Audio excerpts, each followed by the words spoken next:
Disclaimer: the following content is made for the sake of information and commentary, which falls under fair use. That being said, I highly request that no one, under any circumstance, target, witch hunt, or harass the target or targets in question.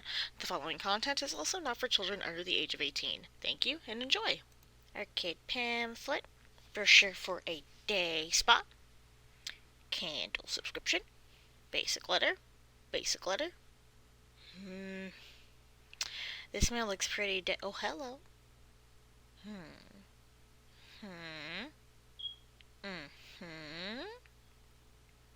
Senpai needs me. I'm sorry, that was deep cringe. Good morning. So when I was a small experiment perusing YouTube, there were two people in the commentary community who I considered my senpai, Ponder Sprocket and Doodletones. Yes, my editor at the time was also a commentator, Mr. A, but I've known him for a long time, and he and I have been friends for years. We also knew each other through the Yu-Gi-Oh fandom, not the commentary fandom. Just look up, Yu-Gi-Oh! Project Games Mechanical Mayhem. That's my voice. That's me voicing a character that I sometimes wish I had never made. But let me get to the point here. Doodletones was one of the people who first inspired me to make commentary videos, and on August 14th, 2020, she did a video on Nintendo Switch Gamer Dude, who was later revealed to be Joshua Coffeehouse. I recently noticed a tweet on that night asking about a response that someone did on her. Nintendo Switch Gamer Dude. With the help of Doodletones, I was given all of what I needed to fully do this on her behalf. Senpai, I will not let you down. Sorry about the cringe can. Screw it. Here comes a new challenger.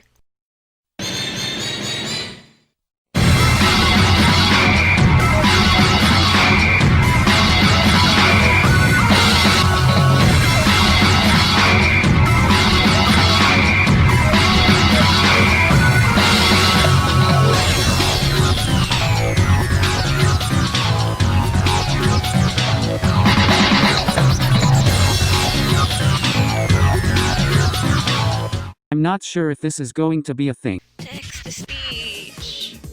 Whoopee.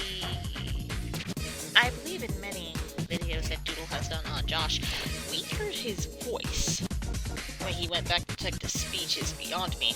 One thing I also recall is that sometimes grammar was not his strong suit. If anything ends up sounding, garbled, I'll try to see if my editor can display it easier. I'm sorry to put this through you. I promise I will buy you food.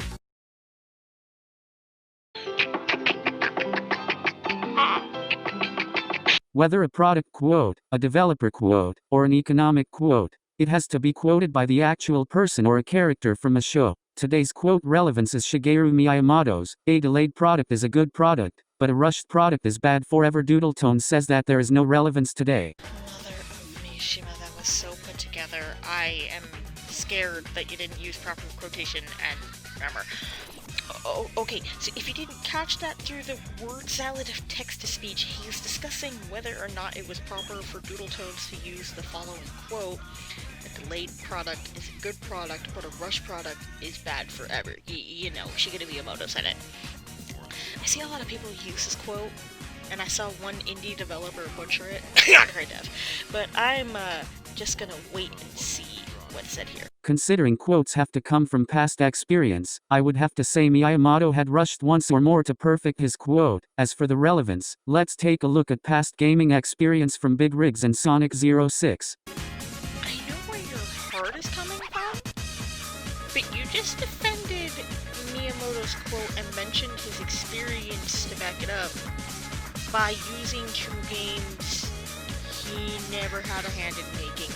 Not to mention, according to my research, Big Rigs wasn't even rushed. To clarify, people's problem is not it's unplayable, but because it's Sonic the Hedgehog. Whether or not you find it entertaining is a matter of opinion. You either found Sonic 06 entertaining because of the glitches, it counts as a game, or you don't find it entertaining because it's Sonic. Oh, so you only knew it because ABGN said it, not because you fully researched it. Oh my god. Alright, let me clarify that you just said you either liked Sonic 06 because it's a so good game, or you didn't like it because it's a Sonic game. That sounds incredibly redundant.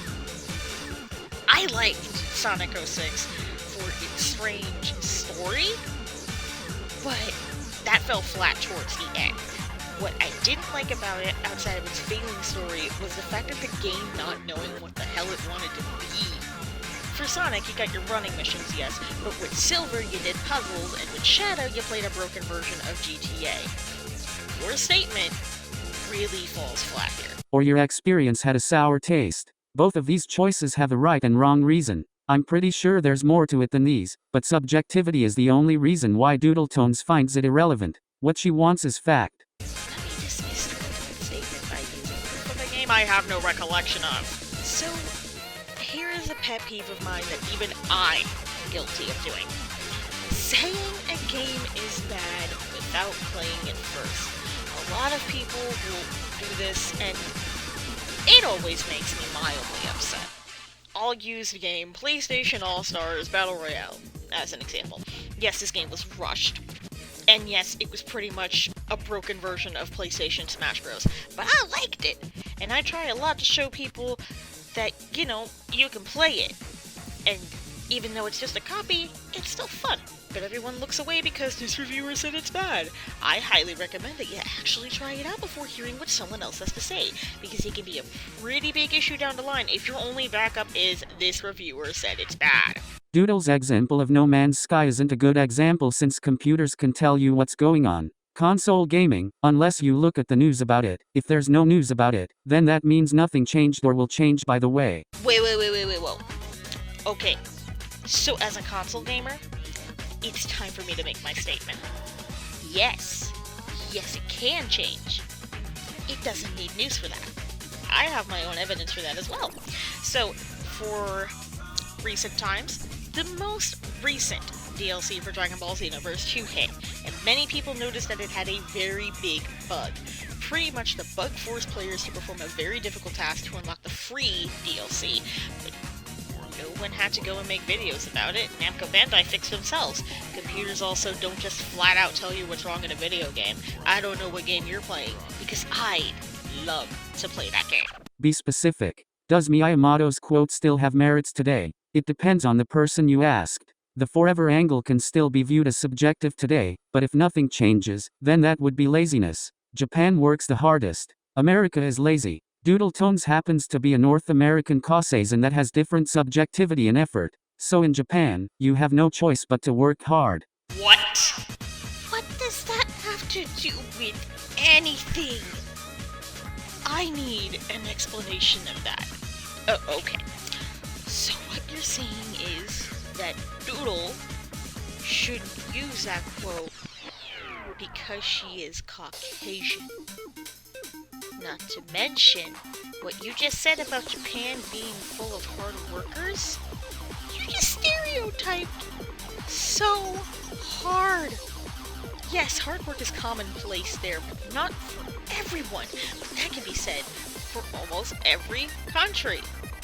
Like America, the other place you just stereotyped about its laziness. Wait, so, because she used a famous quote from a Japanese game developer about game development, and she's American, she's lazy. Wait, you're from America too? What the actual hell? Final thoughts. Wow, I have no words to describe this. So for starters, it literally took you until the flat-out end to get to your point.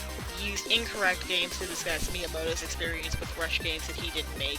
Then you decide to bring up Sonic 06 for some reason. Then finally, when you get to your point, you back up your claims with stereotypes. My god. Doodletones, I'm hoping that this may have been of good quality. I'm super willing to take critique if it means I'll do a lot better. I realize that you work very hard with these kinds of things, and now at this point, I can see why you do what you do. Now then, I thank you for watching. I have links to my Discord and my Ko-Fi in the description. Please wash your hands and stay squeaky clean. I'll see you at the prize corner. right after I get a limonada.